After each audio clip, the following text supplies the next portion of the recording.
No mérito Ou é para solo do negar, mas Matheus. assim, o resultado final. Então, peraí, o RAID, peraí, que eu preciso agora fazer uma observação aqui. Dar provimento a um recurso para conhecer a decadência até 11. Pronto. Vencidos conselheiro RAID, André e Matheus, que vocês não davam provimento ao recurso, né? Dava, né? Dava sim. Vocês davam É porque provimento ao reconhecendo a recurso. decadência no termo de 150 acaba dando provimento, né? Perfeito, é. Então, designada para Jeová do vencedor, quanto à decadência, né? Vou colocar aqui. Certo, aí eu vou dizer, por ser vencido na decadência, eu trago aqui o mérito. Pronto. Eu Uhum. ponho o mérito no meu voto. Tá bom. O 107. 107 é o último dos três, é o final 2007-90. Confirmar, 2007-90, é isso mesmo. Mais uma vez, vamos enfrentar a questão da decadência. Aqui o período, o lançamento é o mesmo do anterior, tá? A questão do produtor rural.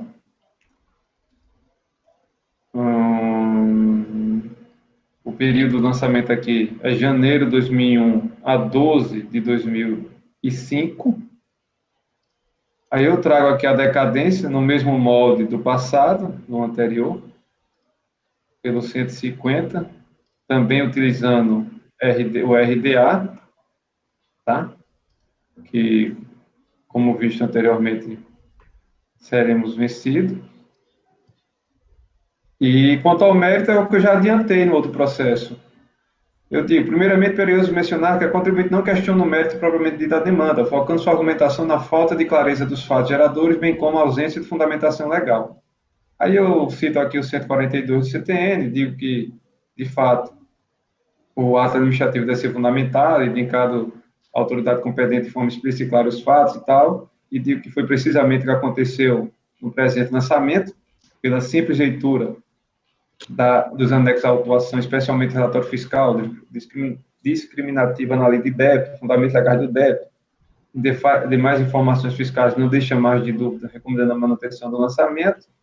Também, aí eu continuo aqui, cito o decreto 7235, que não tem nenhuma nulidade no caso, e, ademais, não há como concordar com o entendimento da recorrente de que a contribuição que ora se discute somente seria cabível, comprovando-se a utilização de empregados, pois as contribuições devidas pelos produtores rurais deixaram de incidir sobre as folhas de salário e passaram a recair sobre o faturamento bruto de sua produção. Esse é o chamado regime substituto, que também não é preciso que o fisco identifique a matrícula SEI do produtor rural, que ele fala uma alegação nesse sentido, portanto, voto no sentido de conhecer do recurso voluntário para decretar a decadência dos fatos geradores até a competência 3, de 2001, e no mérito negar-lhe provimento.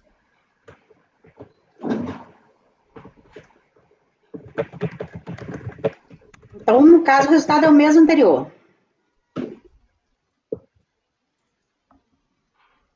O Nesse provimento, caso, quem ia dar provimento parcial. Ah, não. Que dava provimento parcial em maior extensão para reconhecer a decadência.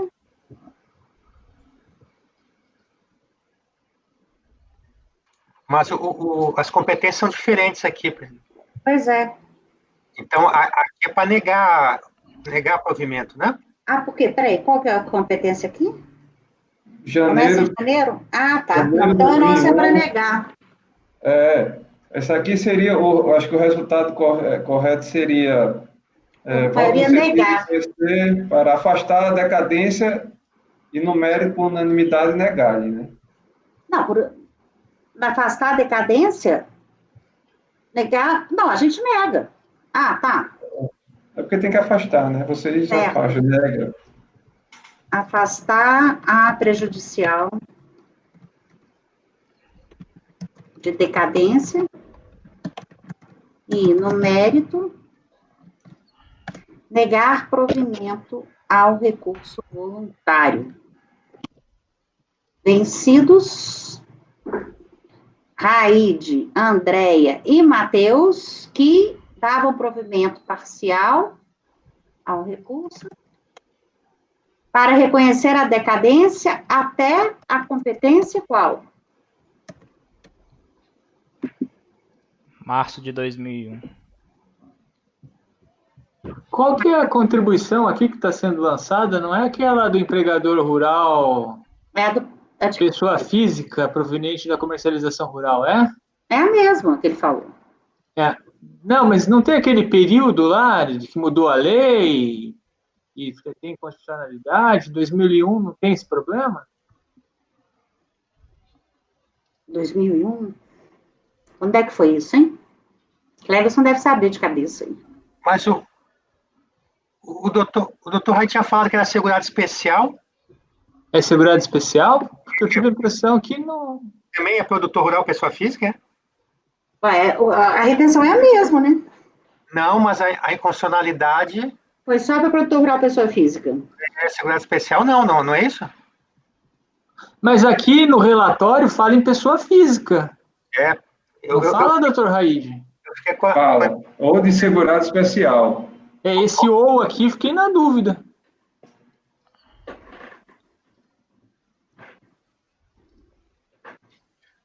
Isso é verdade. Foi até quando, hein, isso? A pessoa física, é que eu tinha ouvido segurança especial, eu só ouvi segurança especial. É novembro de 2001, né? Novembro de 2001, acho que é. Que entrou em vigor a lei 10.256. Então, o anterior foi declarado constitucional, né? Ixi, Raide, vamos tirar por vista de mesa, você dá uma conferida nisso aí? Em qual sentido? Uai, porque se for produtor rural pessoa física, até novembro de 2001 teria inconstitucionalidade. Você não podia negar provimento ao recurso, não. Certo. Eu Não, vou porque ele tirar... fala que eu acho que ele não faz essa distinção no relatório fiscal, ele trata como pessoa física ou segurado especial. Mas eu vou tentar verificar e falo. Eu acredito que ele não tinha condições de identificar ali na hora, né? Aí lançou assim.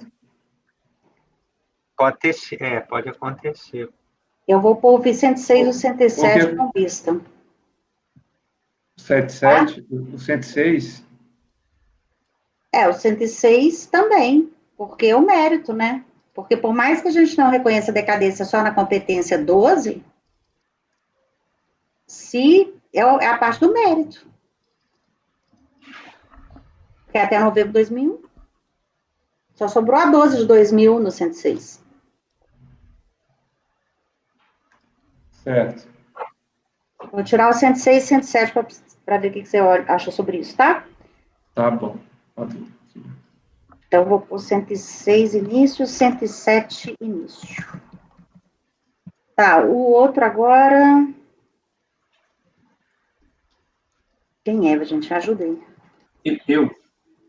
Então vai, você mesmo, Rodrigo. Próximo, 108. 108, Eliane S.A. Investimentos Cerâmicos. Aqui tem duas matérias, uma mais ou menos processual. Tem uma que é de direito, uma matéria de direito. Se tivesse sido decidido aqui no colegiado, é sobre a Lei 7713. Se tem uma majoração. Se isso já foi decidido, porque eu vou falando aqui, mas fica à vontade para me interromper, porque de repente já tem um posicionamento. Aqui é uma difração, uma glose de compensação declarada em GFIP. De acordo com o relatório fiscal, o contribuinte obteve o direito de compensar valores recolhidos indevidamente em decisões judiciais no processo 2072. Anteriormente, a Lei 7787, a impetrante, além de recolher contribuição de 10% sobre suas folhas de salário, recolher contribuição para salário de família, salário de maternidade, abono rural para rural. É totalizado essa alíquota aí 17, 45, 18 e 20, conforme o caso. Isso aqui é o relatório, né? Portanto, a legislação vigente não preconizava apenas a alíquota de 10%. nem tampouco somente esta vai ser substituída através da Lei 7787 por uma alíquota de 20. Assim, ela tinha um conjunto de alíquotas. A recorrente acaba entendendo que devia substituir a legislação, substituir 10 por 20, e a fiscalização entende que substitui 18 por 20, então ela só teria direito a compensar a diferença. Então, foi cientificada a atuação, a impugnação alegou a nulidade da atuação, que não foram por ausência de manifestação do INSS, não foram demonstrados valores glosados equívocos cometidos, valores foram compensados corretamente, decadência, deve ser afastada da Selic. E aí o lançamento foi julgado procedente. Essa emenda que eu colo aí, cerceamento de defesa, compensação de devida, glosa, Selic. E aí, multa moratória, tem uma aplicação da retroatividade benigna. Tem? Ah, tem, Codovinte, tá. Aí, certificado acordo, ela foi, o curso voluntário foi apresentado 14 de 7 de 2009. Curso voluntário, alegando nulidade da autuação,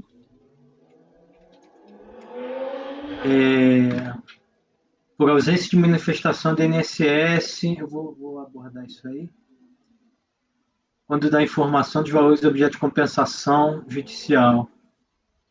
Não foram demonstrados valores glosados, na competência 9 de 89 não havia previsão legal de vigência dos 18,2%, não pode ser aplicada a legislação revogada, na aplicabilidade da MP 449, correção da compensação, crédito de decadência e afastamento da Selic. O recurso é tempestivo.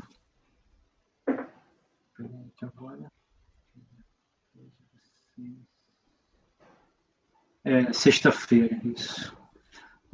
12 de sexta, o recurso tempestivo eu conheço. A nulidade, ciência do objeto de compensação INSS, falta de demonstração de valores glosados.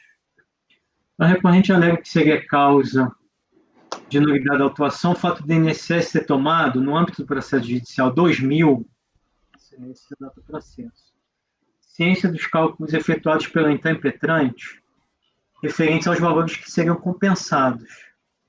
Entende que a falta de manifestação constitui a aceitação expressa dos valores que seria impossível sua rediscussão. Então, nesse processo judicial, ela colocou um cálculo efetuado, o INSS tomou a ciência, e ela fala que é aceitação.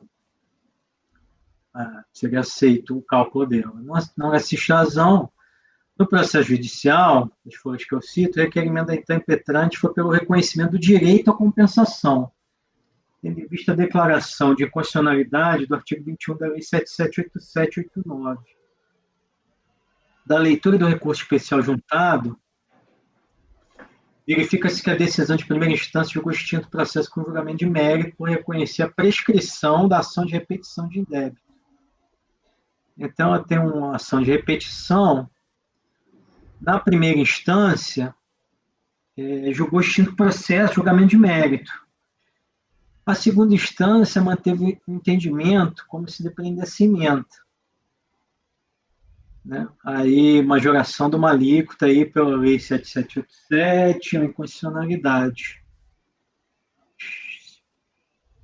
Aí ela apresentou um recurso especial nesse processo, pedindo o seguinte: requerimento da recorrente é no sentido de que o prazo prescricional para a propositura da ação de repetição de débito seja contado a partir da data de julgamento pelo STF, considerando inconstitucional o artigo 21 da Lei 7787.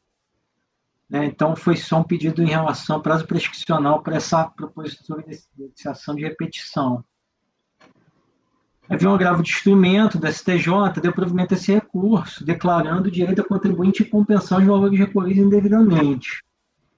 Aí eu copiei a ementa dessa decisão, desse agravo, fala em prazo prescricional. Fala assim, em caso, declara-se o direito da recorrente em compensar os valores recolhidos indevidamente em setembro de 89. Na atitude de contribuição social sobre folha de salário corrigido monetariamente. E aí, quer dizer, declarou o direito em compensar. Só que a decisão, essa observação que eu faço, foi líquida, não dispondo sobre o montante a ser compensado. Não se aventou, portanto, na diferença de alíquota a ser considerada para compensação. Entendi que a decisão em si foi em relação ao prazo para a ação,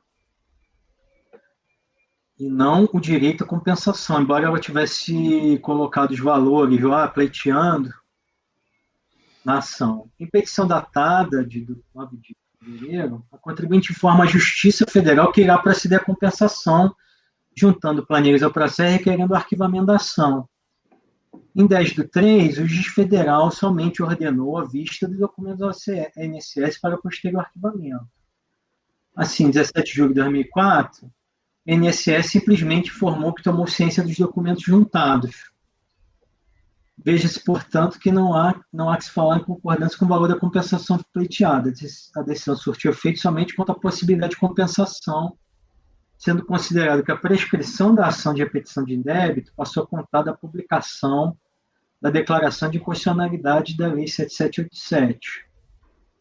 A ciência do INSS deu somente para atendimento das formalidades processuais anteriores ao arquivamento do processo judicial. Tem-se ainda que, conforme o artigo 100 da Constituição, a execução de sentença contra a Fazenda Pública se dá, via de regra, pela sistemática do precatório. No entanto, ela optou pela compensação. Se ela procedesse à execução da sentença, discordância da Fazenda quanto aos valores a serem repetidos, se daria por meio de embargos à execução. Contudo, como decidiu-se pela compensação, a oportunidade para que a Fazenda Pública se insurja contra os cálculos se dá durante o procedimento de análise dos créditos e débitos para verificar não só sua existência, mas também o seu valor. Se nesse procedimento a autoridade fiscal verificar a hipótese de compensação em valores indevidos, é obrigada a efetuar o lançamento. Nesse contexto, a recorrente também sustenta que não houve demonstração de valores glosados, apenas a alegação de que o valor estaria equivocado, sem demonstrar sistemática utilizada. E aí afirma que é imprescindível que a autoridade fiscal identifique supostas irregularidades e vem falando que não foi identificado como cerceamento de direito de defesa. Aí, presente de requisitos essenciais, tem o termo de TVF, tem a explicação, tem o cálculo, não que se fala em vício material, e aí eu cito o artigo 59 do decreto 70.235.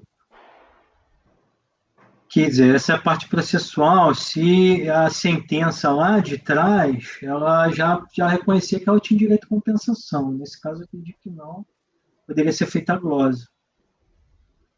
Na parte relativa ao mérito, a recorrente cita que a autoridade fiscal, e aí falo novamente, ela fala, deveria verificar coisa julgada material. E aí eu entendo que caberia essa análise, essa compensação que ela fez. E aí a questão do direito mesmo. Questão relevante tratada no processo judicial, no lançamento sob exame, reside na interpretação da Lei 7787, converter MP 6389. Essa MP apresentava o seguinte dispositivo. No artigo 5º, se alguém quiser me interromper se já tiver esse posicionamento, artigo 5º falava assim: a contribuição das empresas será 20% sobre o total de remunerações pagas ou creditadas. Quando da conversão em lei, o artigo 3º, dessa lei, teve alteração em relação ao artigo 5º da MP. Então, a diferença lá é que era assim, o inciso primeiro falava assim, 20% sobre o total das remunerações pagas ou creditadas no decorrer do mês, receberás empregados, avulsos, autônomos e administradores que percebam pro labore. O artigo 3º veio com a redação diferente da lei, de 20% sobre o total de remunerações pagas ou creditadas a qualquer título no decorrer do mês, assegurados empregados, avulsos, autônomos e administradores. Aí o STF decidiu que pela conta da anterioridade, teria que ser aplicada a data da lei, da publicação da lei, contrariando o que dizia o próprio artigo 21 da lei, que falava em 1º de setembro de 89. Então, entre esse 1º de setembro de 89, ele acabou transferindo para 1º de outubro de 89. Por isso que esse período de setembro, ele ficou ambíguo. Em decorrência, a alíquota de 20% de contrato inciso 1 do artigo 3º, contribuição incidente sobre folha de salário, só passou a incidir a partir de outubro de 89. A controvérsia está, portanto, no valor devido pelo contribuinte em setembro de 89, período no qual já estava em vigor a 7787, com exceção da majoração da alíquota. De acordo com o TVF, embasado na informação da Procuradoria da Previdência Social, antes de setembro, a alíquota era 18,20. Né? Aí, para empregado até 20 salário mínimo, 17,45 nas remunerações superiores a 20 salários mínimos. É lançado dessa forma, que eu colo aí. Aí, pelo entendimento da fiscalização, a majoração ocorrida de setembro para outubro foi desse somatório das alíquotas, 17,45 ou 18,20 para 20%. Ou seja, para a fiscalização ser aplicável, no mês de setembro de 89, a alíquota 17,45 ou 18,20, e aí o contribuinte poderia compensar a diferença entre 20 e 17,45 ou 18,20. E ele sustenta que poderia compensar do 10 para o 20, porque caiu tudo e o que ficou, em setembro não ficou nada, ficou só tinha revogado tudo, parte passou a existir em setembro, né? E a outra parte, todas essas alíquotas menores, elas tinham sido revogadas. Então, eu entendo que é correto, porque o parágrafo 1º do artigo 3º assim dispôs a alíquota da lei, né? A alíquota de que trata o inciso 1 abrange as contribuições para o salário família, para o salário maternidade, para o abono rural e para o plano rural, que ficam suprimidas a partir de 1º de setembro, assim como a contribuição básica para a Previdência Social. Essas contribuições estavam regulamentadas pelos decretos, que eu cito, aí citando tudo que estava, quer dizer, o que fez esse artigo 3º parágrafo 1º? Para mim, acabou extinguindo tudo e criando uma outra coisa. E a questão é assim, se na verdade não extinguiu, só agrupou as alíquotas. Então, de fato, o principal diferencial entre as contribuições acima é a alíquota e sua destinação. Considerando que a contribuição criada pela Lei 7787 tem como base de cálculo a folha de salários, não é absurdo se cogitar que a nova legislação meramente agrupou várias alíquotas em uma única. É isso que defende a autoridade fiscal. O entendimento da fiscalização, pelo que eu depreendo, acaba sendo esse aqui, dessa planilha.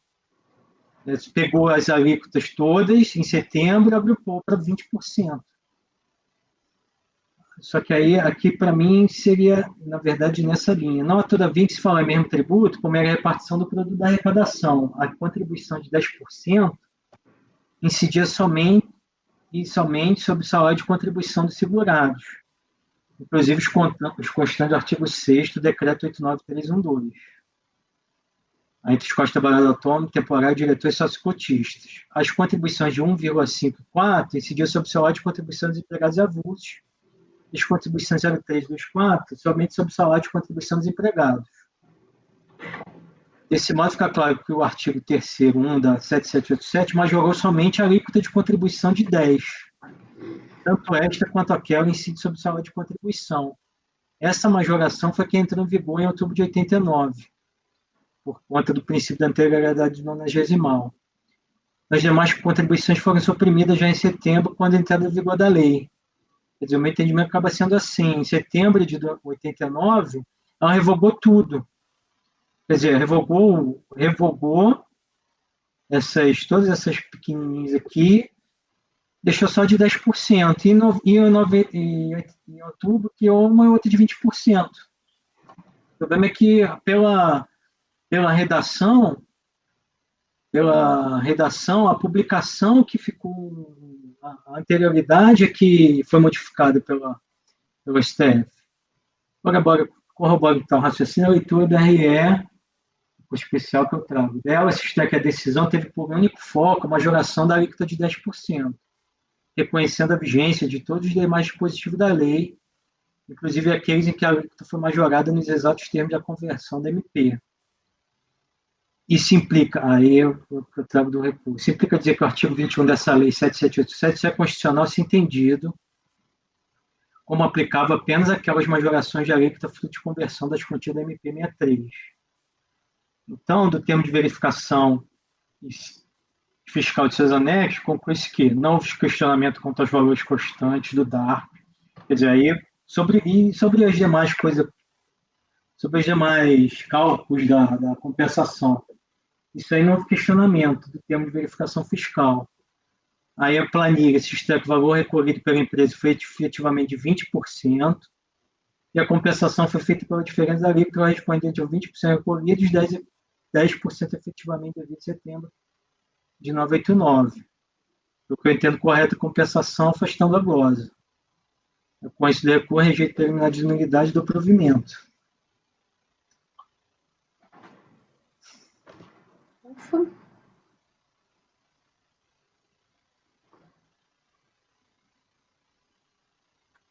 Cleberson. Eu gostaria de ver se eu localizo algum material para me posicionar sobre esse assunto. Então, vista, né? Isso. Vista mesa. O outro é seu, Cleberson, 109. Ok, só um momento eu vou fazer a anotação aqui.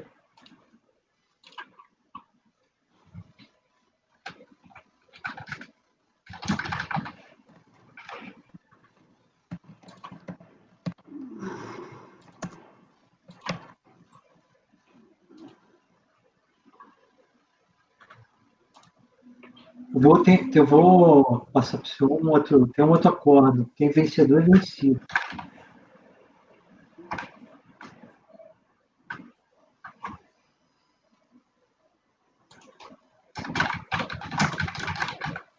Você falou alguma coisa, Topinho? Coloca na pasta lá dos votos. Eu acho que estava na... Será que não está na pastinha? Na pastinha do processo, não ficou de consulta. Se não tiver, eu vou pôr lá. O item 109 o recorrente é Binhos Fotolito Editora Limitada. Então, aqui nós temos contribuição previdenciária, período abril de 1999 a agosto de 2005, contribuições patronais, previdência patronal e terceiros. Uma única NFLD.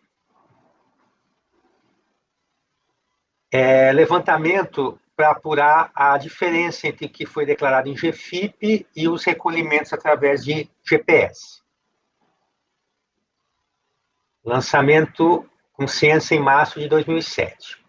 Os argumentos de defesa são os seguintes: nulidade da notificação, imprecisão e erros na capitulação da infração, nulidade da notificação fiscal, devido à imprecisão e erros na capitulação da infração e da respectiva penalidade que acompanha a contribuição, que acarreta a preterição do direito de defesa.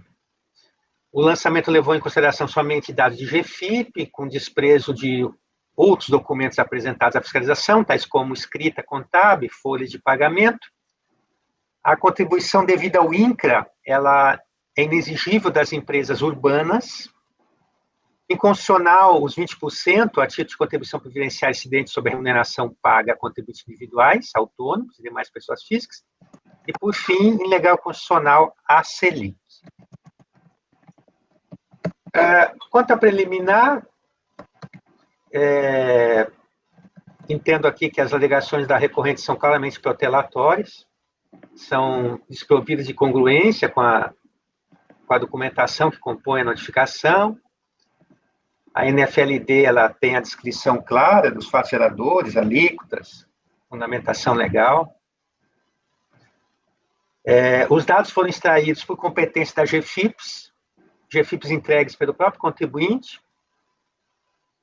A fiscalização anexou cópias dessa GFIPS, cópias de algumas folhas de pagamento, temos rescisão de contrato de trabalho para ilustrar o material analisado, discriminou todos os recolhimentos realizados, os quais foram deduzidos, aqueles recolhimentos identificados que ela relaciona, e apontou o fundamento legal.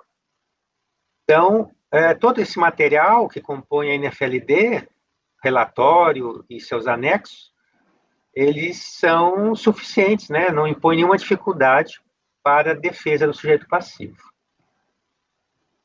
Não há que se falar em nulidade quando o ato administrativo encontra-se revestido dos requisitos para o lançamento. Aqui na decadência, eu estou analisando a decadência de ofício, por entender que é um exemplo de matéria de ordem pública que transcende o interesse das partes. E, basicamente, a ciência do lançamento ocorreu em 21/3/2007. 21/3/2007. Nós temos competências que estariam decadentes pelo artigo 150 até fevereiro de 2002. Então, eu já fui direto ao ponto, porque, com base no relatório de documentos apresentados, RDA, que está nas folhas 457 e 462, eu verifiquei que existem GPS, código 2100. Então, de modo que a antecipação do pagamento e a fiscalização não menciona dolo, fraude ou simulação, de modo que é aplicável a regra do 150, parágrafo 4º. Então, operou-se a decadência até a competência fevereiro de 2002. No mérito, não há argumentos diferentes da impugnação.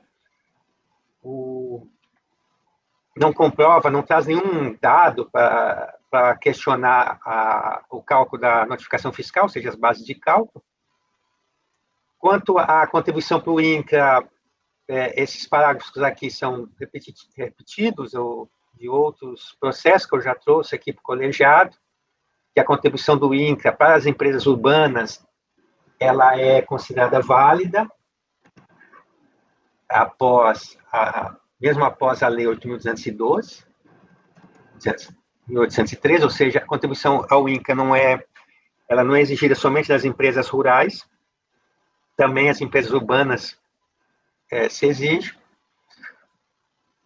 E pende no Supremo uma questão, lá no tema 495 do STF, repercussão geral, mas ainda não tem nenhum posicionamento sobre o aspecto constitucional. Mas o posicionamento do STJ até agora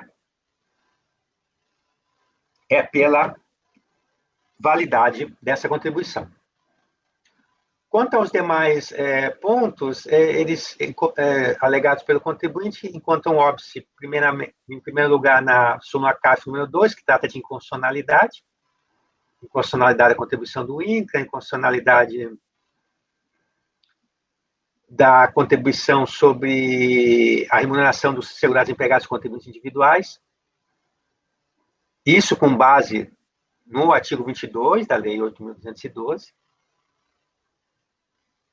e, por fim, a Selic e a súmula CAF número 4. Então, o provimento é parcial apenas para reconhecer, ou provimento parcial para reconhecer a decadência do lançamento até competência fevereiro de 2002. Esse é o voto. Item 109.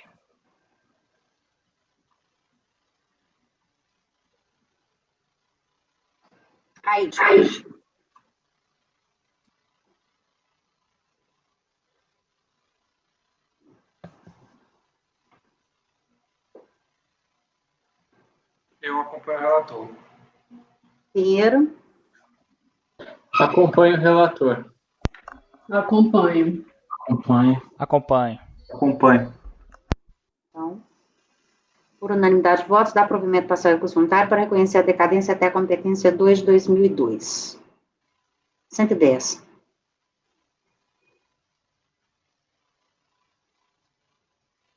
O item 110 tem como recorrente GATAS, Engenharia e Construções. Aqui nós temos contribuição previdenciária, período de agosto de 2000 a dezembro de 2005.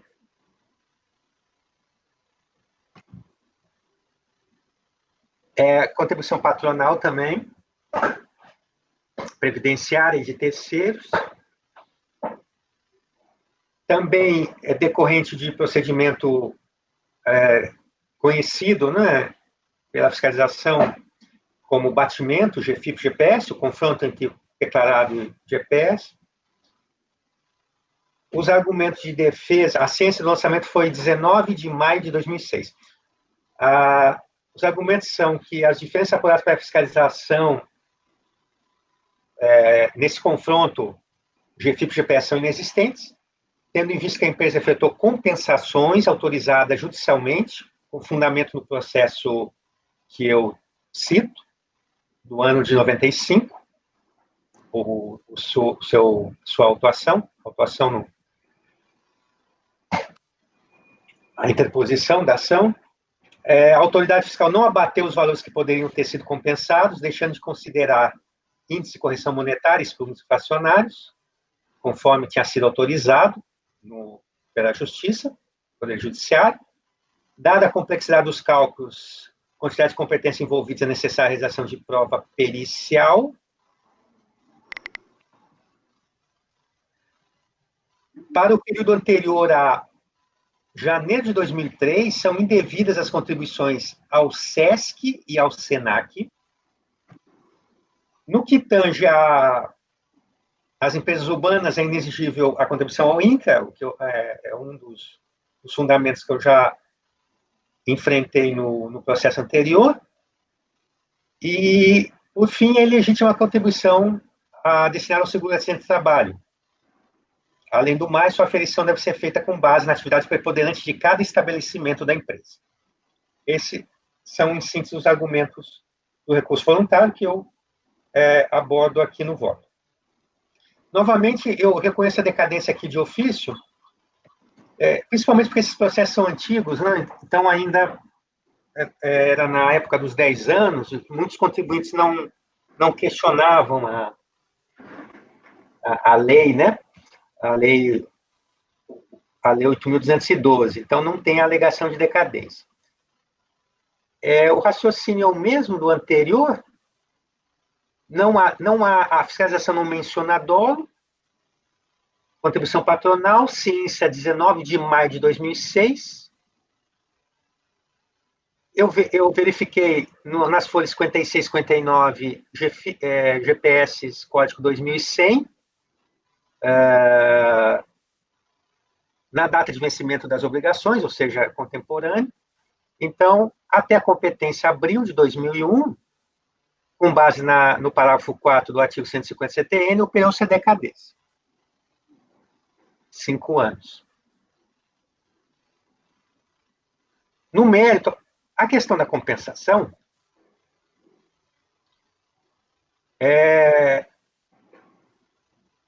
há uma cópia das decisões em relação a esse processo, que é o processo 95.0006317, dígito 4, no qual foi reconhecido o direito de efetuar a compensação de valores recolhidos indevidamente no período de novembro de 1989 a dezembro do ano de 1994, a título daquela contribuição dos incidentes sobre remuneração de avulso, administradores e autônomos, né? que foi criada por lei ordinária, foi considerada inconstitucional. Acrescido de juros e acréscimos legais. Pois bem, Então, existe realmente esse provimento judicial, dando direito ao contribuinte. E, nesse tema, o que eu digo é que, no recurso voluntário, a empresa limita-se a repetir o conteúdo da impugnação, sem agregar nenhum argumento adicional, ou mesmo contestar especificamente o que foi decidido, os argumentos, as razões de decidido o acordo de primeira instância.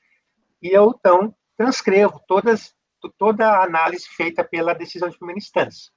E nessa análise de decisão de primeira instância, é dito que a fiscalização aproveitou as compensações declaradas em GFIP. A fundamentação da decisão recorrida é adequada, como se observa do minucioso voto, para fins de batimento, GFIP-GPS, a autoridade fiscal, a autoridade lançadora, ela considerou todos os valores informados em GFIP no campo compensação. Embora a empresa diga que a fiscalização não apurou corretamente os valores recolhidos e compensados, efetivamente ela não discrimina em quais competências estão os equívocos, mediante cotejo, em qualquer caso, com os números utilizados pelo agente tributário. Alegar e não provar é o mesmo que nada alegar. Na hipótese de haver ainda crédito, com base no que foi reconhecido judicialmente, e a empresa, se a empresa não utilizou esse valor, o presente processo não se converte em procedimento de encontro de contas.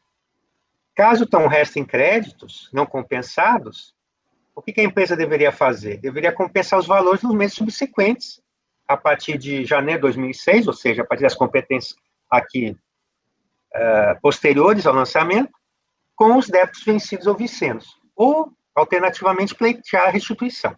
Mas não cabe aqui uma compensação nesse processo.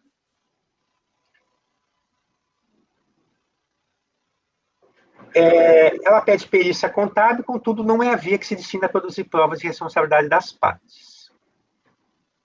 No caso, prova seria aqui a fiscalização não observou os valores compensados de acordo com o que foi informado, não deduziu os recolhimentos, os pagamentos feitos pela empresa, tudo isso foi feito pela fiscalização e a empresa não traz elementos concretos para refutar, apontar onde está o erro. O SESC-SENAC, eu digo que essas contribuições não integram o lançamento. O que acontece? O relatório fiscal, por um lapso de escrita, ele menciona contribuições SESC e SENAC. Mas, na verdade, isso não condiz com a apuração do crédito tributário, nem com todos os demais elementos, documentos que integram o lançamento. Todos os demais documentos que compõem o lançamento, eles são muito claros a enquadrar a empresa no denominado FPAS 507, que é relacionado à indústria, e, com isso, as contribuições não são destinadas, de terceiros, não são destinadas a SESC e SENAC, e sim a área do SESI e SESI, eu me esqueci o outro agora, correspondente ao SESI. Já olho aqui. SENAI, SESI e SENAI.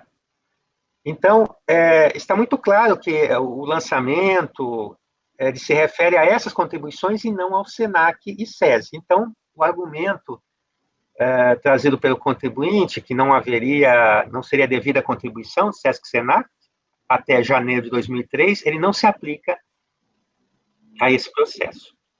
O INCRA, os argumentos do INCRA eu já relatei no processo anterior, que a contribuição ao INCRA é devida, reconhecida pelo STJ, inclusive pela súmula 516, e não há não há decretação de inconstitucionalidade até o momento. E por fim, quanto ao risco de acidente de trabalho, SAT, é uma questão antiga, já foi definido com base em decisões do STF e do próprio STJ, que a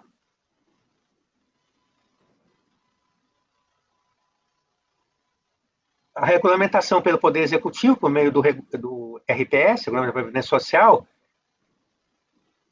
não ofende princípio de autonomia e legalidade e tem sua produção de efeitos, irradia sua produção de efeitos normalmente. Quanto à atividade preponderante para o estabelecimento, ela foi observada pela fiscalização, até porque o lançamento se refere apenas a um CNPJ, e a recorrente ela não demonstra que os fatos sejam referentes a mais de um estabelecimento dela. Em suma, então, aqui também provimento parcial apenas para reconhecer a decadência até abril de 2001. Esse é o voto no item 110. Raide. Acompanho. Acompanho. Acompanho. Trigo. Acompanho. Acompanho. Então, por unanimidade, dá provimento parcial recurso reconhecer a decadência até a competência 4 de 2001. 111.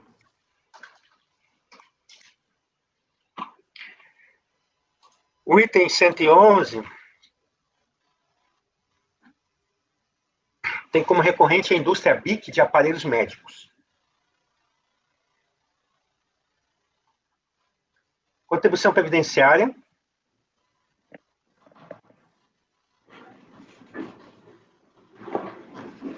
O período é janeiro de 2000 a março de 2005. Embora descontínuo esse período, não são todas as competências nesse intervalo. E aqui envolve as contribuições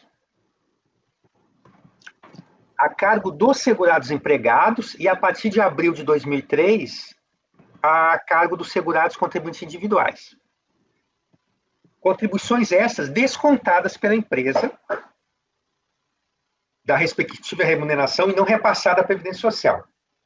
Ou seja, seria em tese, teria sido considerado em tese crime de apropriação indébita aqui, motivo pelo qual foi feita representação fiscal para fins penais. A origem é batimento GFIP e GPS também, mesmo procedimento fiscal, mesma ação específica dos anteriores. Ciência em 13 de março de 2006, o lançamento. Quais são aqui os argumentos de defesa? O primeiro é que a empresa ela pede para julgar em conjunto com o lançamento da contribuição patronal, que é essa NFLD que eu cito, final 5669, e o processo final 2008-13.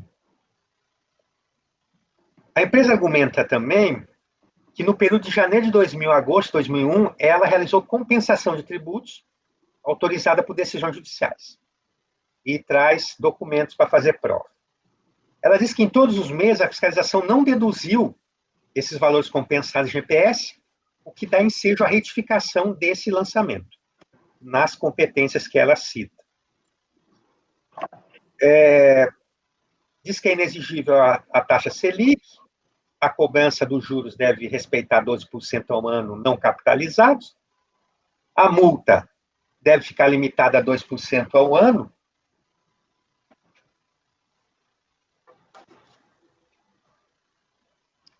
agora eu fiquei na dúvida se é o ano ou o mês, vou conferir aqui.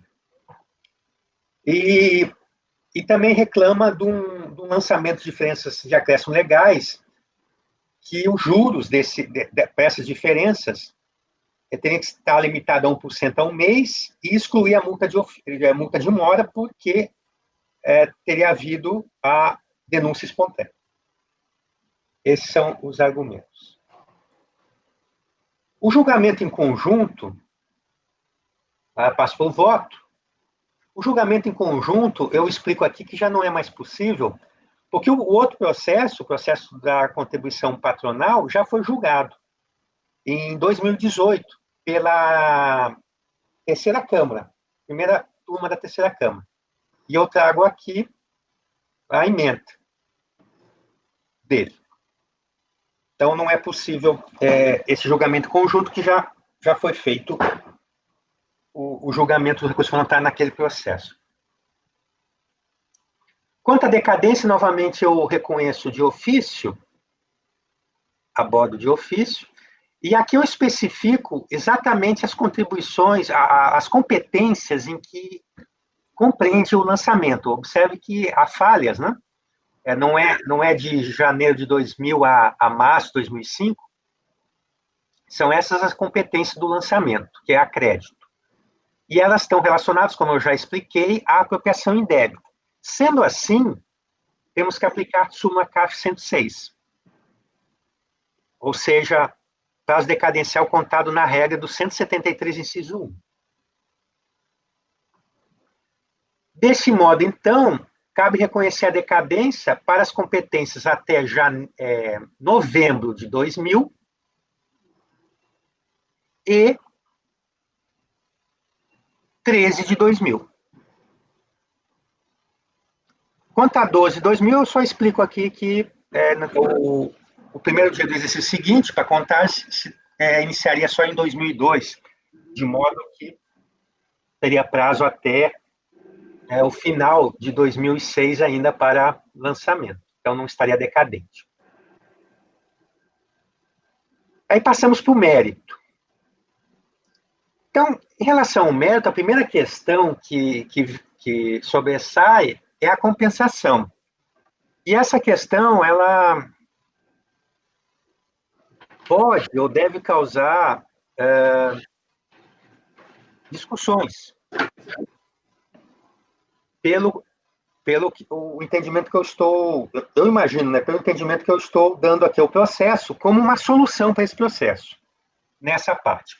Então, na compensação, remanesce apenas as competências que não foram declaradas decadentes até aquele período alegado pelo contribuinte, até 8 de 2001. Só que não tem 8 de 2001, então eu me refiro às competências que estão no lançamento, até 8 de 2001, e que não foram reconhecidas a decadência no tópico precedente. Então, são elas 12 de 2000, janeiro de 2001 a abril de 2001 e 6 de 2001.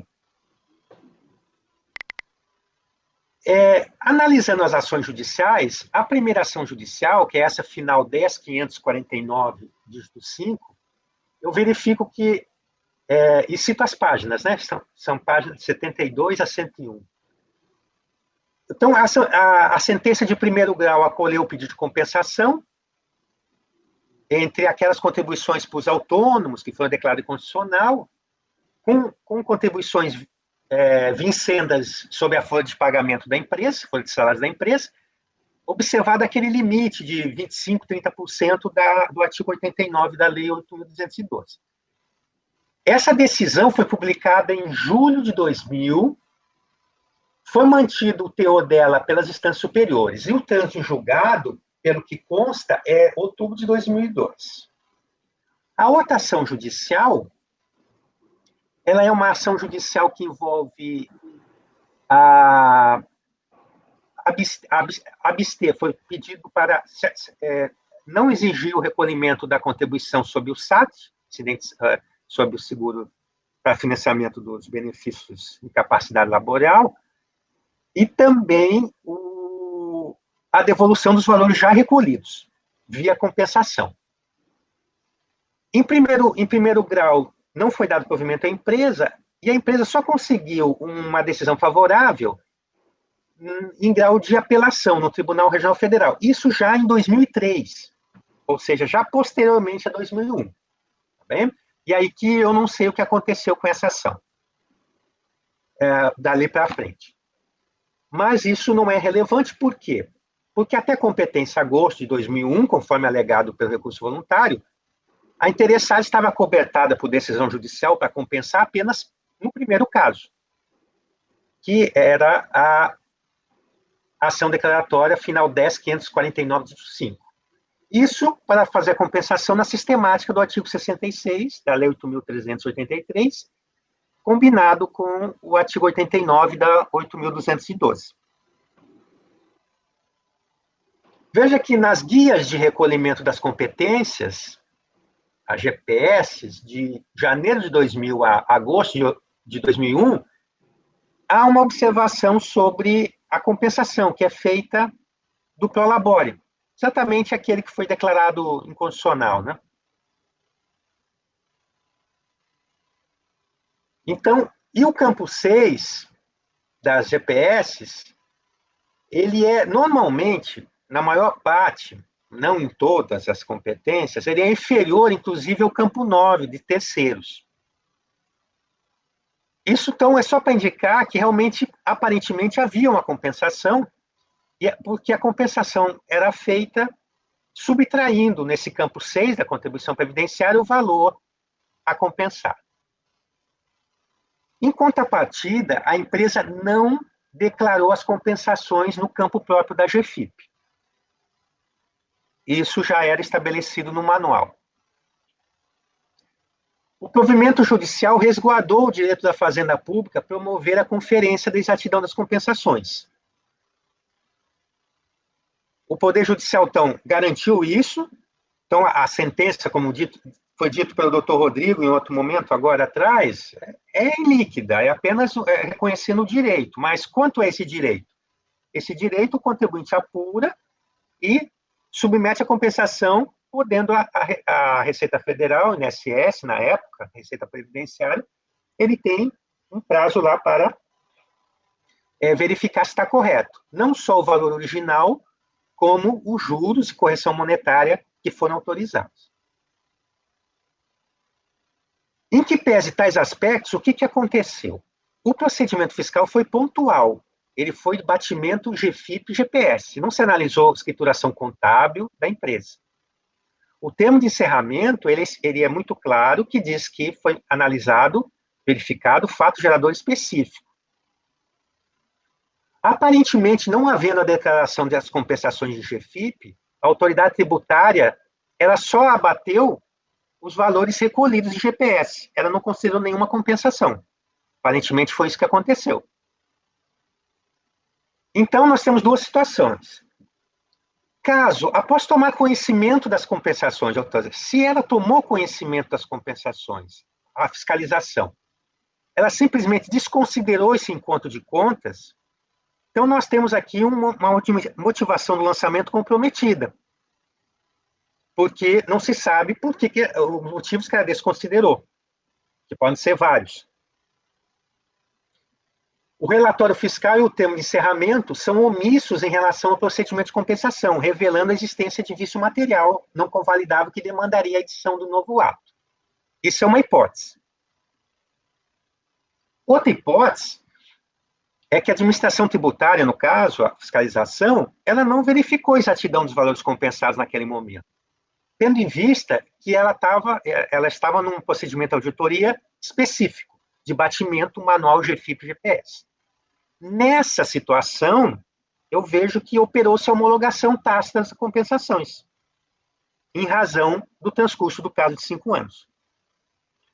Com base no 150, parágrafo 4, é uma interpretação que se dá.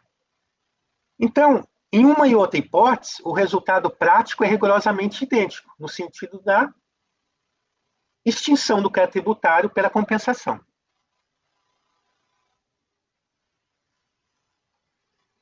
Eu aqui faço as ressalvas, exatamente aí para que possam analisar essa situação, que no outro processo, que era da obrigação patronal, que é aquele que já foi julgado em 2018, também foi pleiteada a compensação. E lá, pelo voto de qualidade, o colegiado entendeu que não restou provado o direito creditório do sujeito passivo, levando-se em consideração que os autos não estavam instruídos com as cópias de documentos relacionados à ação judicial. Esse foi o fundamento.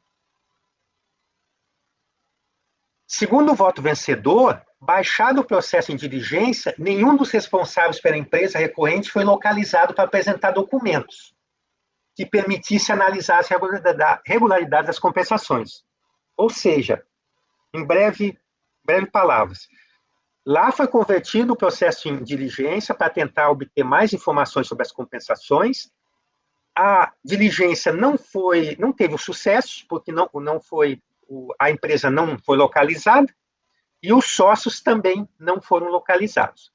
Mesmo assim, com a documentação que foi anexado lá, e que já estava no processo, o relator entendeu que era para a compensação deveria ser aceita.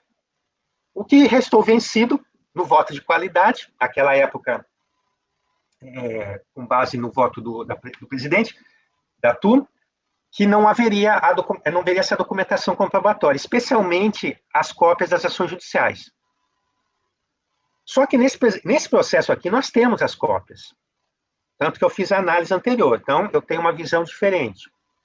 E além disso, aqui eu já adianto, porque isso eu também pensei, se fosse converter em diligência, que nem foi aquele processo, para tentar obter mais informações sobre essa compensação, eu acho que vai ser infrutífera, porque a empresa, a consulta ao cartão do CNPJ demonstra que a empresa já encerrou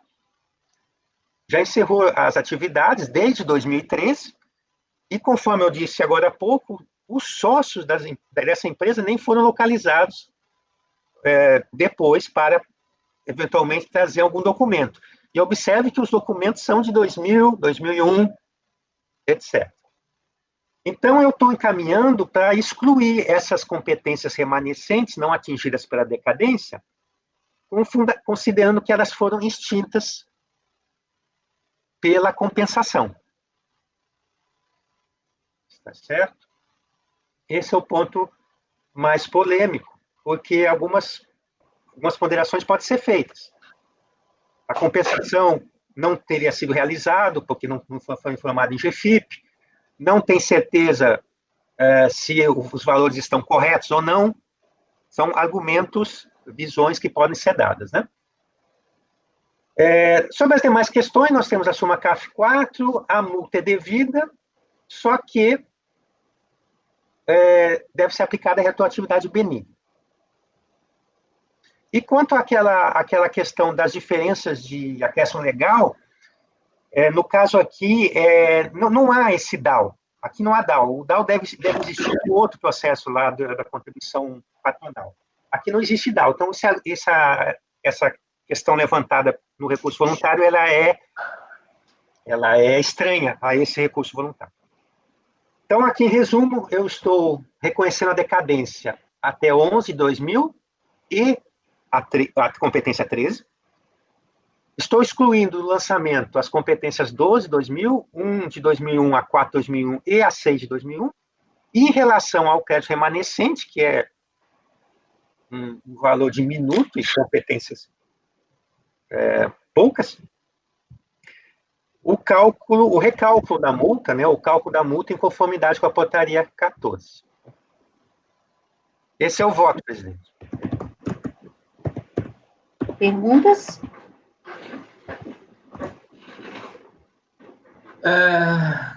No seu raciocínio, Dr. Clebers, como se enquadra o 170A, que foi incluído pela Lei Complementar 104 no CPM, de 2001?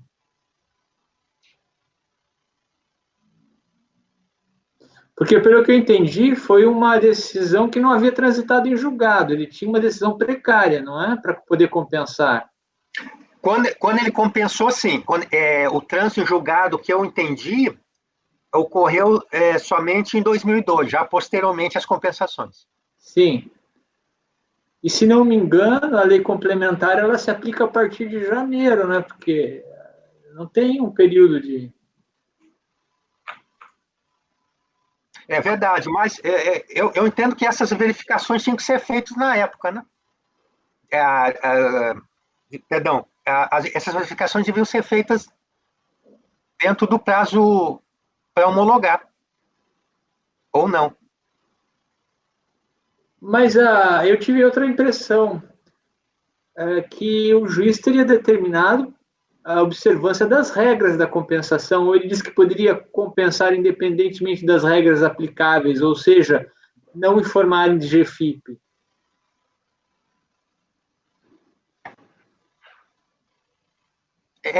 Essa informação de GFIP... A decisão judicial autorizou não informar em GFIP a compensação?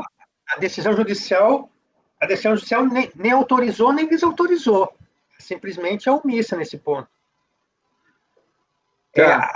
A limitação que ela faz é o que foi discutido, que é discutido aquele limite de 25%, 30% que existia, né? Isso ela manteve. E o contribuinte, ele fez alguma compensação no período nessas competências na GFIP ou não? Não, na GFIP, aqui não tem a GFIP. Aqui não tem a GFIP. Porque ele não estaria ultrapassando as limitações através da GPS? Como ele bateu na GFIP, na limitação, ele poderia estar excedendo os 30%, fazendo essa compensação na própria GPS manual. Sim, mas aí eu não tenho prazo para verificar isso? A administração não tem prazo? Mas isso não é uma prova que ele tem que fazer, porque alegar que compensou não é um fato impeditivo do lançamento? Mas a GPS tem a indicação que ele compensou. E elas foram apresentadas para fiscalização? Ou a fiscalização fez aquele batimento via sistema que nem foi ao contribuinte, nem o intimou? É o que eu tentei dizer ali, doutor Pinheiro. No atual estágio, essas respostas nunca saberemos. Eu cheguei a ver porque a compensação... Eu cheguei a ver o processo, o outro, o auditor se aposentou. Se o senhor entende que a compensação não precisa transitar na GFIP, significa que ela é um encontro de contas. E esse encontro de contas tem que ser feito na contabilidade. E o contribuinte teria que trazer a contabilidade para provar. Mas já homologou. Mas ele tem que demonstrar que fez a compensação. Como é que já homologou algo que ele não fez?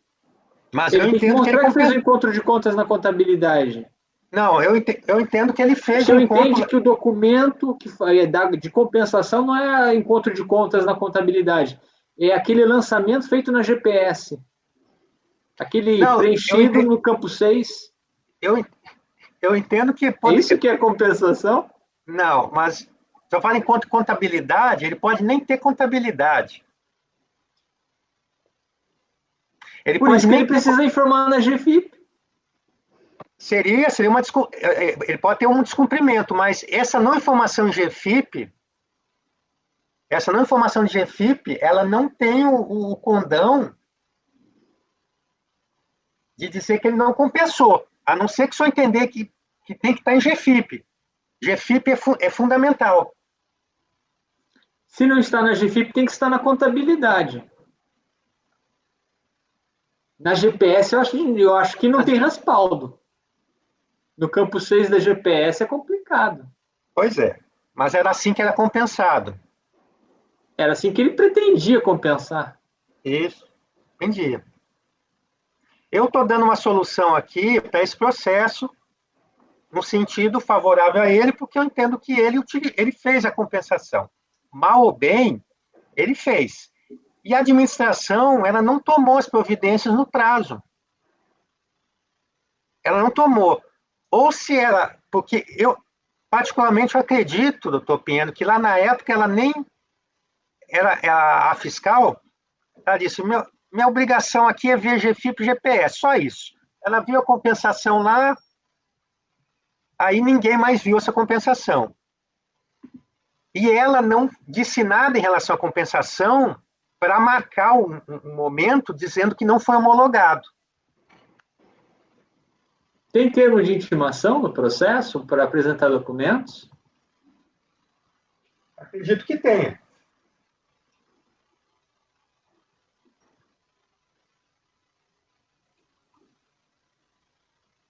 Isso aí de quando é que era ainda, doutor Cleberson? Qual era o período? O lançamento? Não, é que foi feita a compensação, que foi deferida a liminar. Ele disse que compensou em 2000 até agosto de 2001. Nessa época, a partir do momento que era deferido uma liminar, existe a intimação para a Procuradoria, e lá era aberto tipo um processo administrativo para poder acompanhar a compensação do contribuinte. Todo o processo era assim, no juízo federal. Só que essa compensação, ele fazia nos recolhimentos, né? Exatamente, aí ele deixava de pagar até o limite que ele tinha de crédito. E quando veio o 170A, como é que isso ficou? Pararam de fazer essa compensação? Eu acho que era aberto de novo, assim, do mesmo jeito que anteriormente, mas eu não sei como é que era informada a compensação. Não lembro. Mas eu sei que, assim, ele deixava de pagar até o limite do crédito, isso aí era acompanhado, porque tinha o caso da homologação tácita, né, da compensação. Eu entendo aqui que o mais provável é a questão é uma homologação tácita aqui.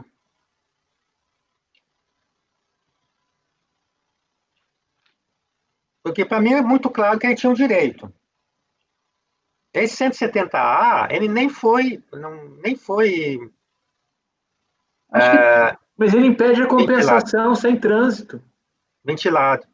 Então, o contribuinte não poderia ter se compensado, pelo menos em 2001. A 12 de 2000 até vai lá. A 1 de 2001 eu tenho minhas dúvidas. Mas a 4 e a 6 acho que é meio complicado. Mas isso aí não foi nem alegado, né? Não, é uma questão de... Ele alega que se compensou, a prova é dele, ele tem que trazer. O outro processo, o acórdão, doutor Kleberson, eu gostaria de ler. Tem aqui o número do processo? Deixa eu tentar achar. Tem sim, tem o número do processo e o número do acordo. Aham. Eu vou localizar aqui no voto.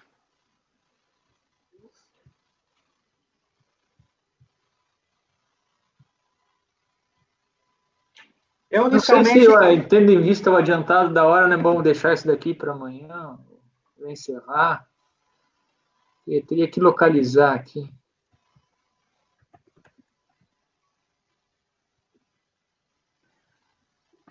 Ok. O 111.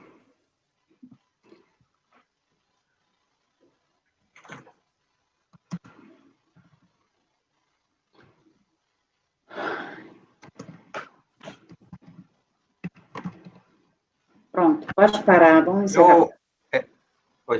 Só queria fazer um comentário. Pode fazer. Não, até que me lembrei, até ia falar para o doutor Rodrigo. O doutor Rodrigo até falou no outro processo, aquele que eu pedi para dar uma olhada, eu acho que ele falou em algum momento que devia fazer um lançamento na compensação. Ele falou em algum momento. Um lançamento, Eu falou falei até... o contribuinte. Não, a fiscalização tinha que fazer um lançamento.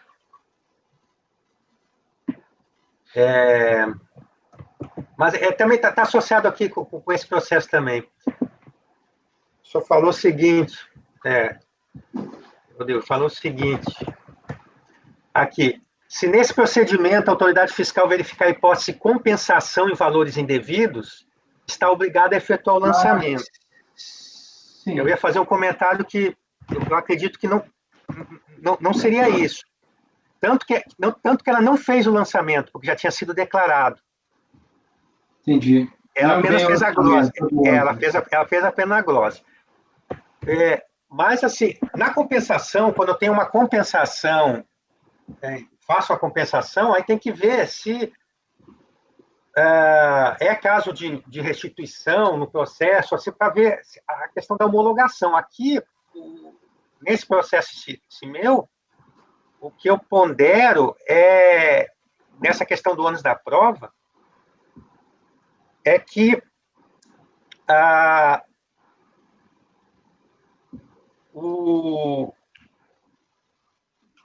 administração não tem nenhum ato dizendo que ela avaliou a compensação. Então, tem que ver os efeitos da homologação em relação a isso. Porque se tivesse qualquer ato da administração, seria uma não homologação. Uma não homologação.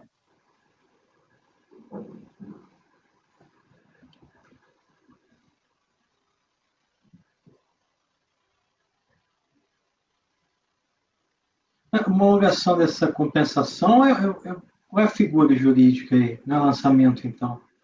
Homologação, né?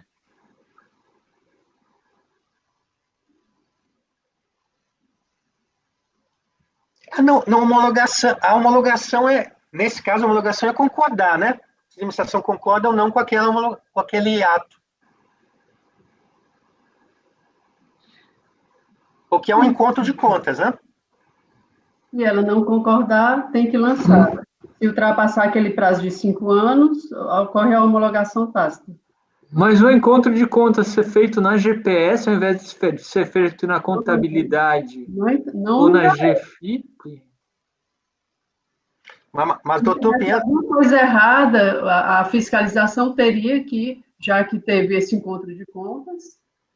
Não teve, a fiscalização não tomou conhecimento, ele não apresentou as GPS em papel para a fiscalização. Não, porque não está no termo de intimação. Mas ela ele não teve acesso às GPS em papel. Mas ela verificou o sistema. Isso aí nós nunca saberemos. Não está no termo de intimação, então ele não apresentou. Mas como é que não tomou conhecimento se teve uma liminar, se a administração foi intimada, dizendo que ele poderia fazer a compensação a partir daquele momento? Sim, ele não exerceu o direito porque não fez a compensação na GFIP. Se existir algum questionamento por parte da fiscalização, da administração, ela teria que ter feito dentro daquele prazo de homologação. Eu tenho por aqui, deixa eu ver essa GFIP, se eu não olhei a carinha delas. Perdão, GPS. As GPS estão no processo, Dr. Kleberson? Nem as GPS eles trouxeram? As GPS estão. Ah, tá. Então é possível se... Eu tenho assim, ele só tem... Não tem GFIP, não tem nada. Aí ele falou que tinha direito a compensar. O batimento era GFIP e GPS. Tinha GFIP, mas não tinha GPS. Não tinha compensação. Não tinha nada. É que no mas na GPS só tinha assim, um manuscrito lá, compensei com nota tal. Era assim, então? É isso aí. Isso. Lá no campo da autenticação bancária, ele colocou do lado da autenticação bancária a compensação a crédito pro labore, 20%, lei tal. Ué, mas e aí, se o fiscal lança a diferença entre GFIP e GPS, ele está lançando errado, então? Não, é porque o documento que ele teria que ter lançado a compensação não é a GPS, seria na GFIP. Desde que teve na GRPS, havia um campo para se informar a compensação. Mas desde a extinção da GRPS, não tem mais campo em guia de recolhimento para compensar.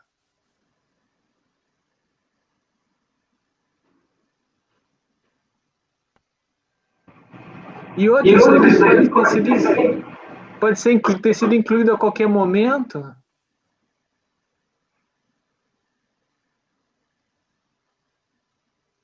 Alguns fiscais batiam um carimbo na GPS que ele analisava e rubricavam. Também não tem isso daqui. Quando eles pegavam o documento em papel. Mas isso era antigamente, bem antigamente.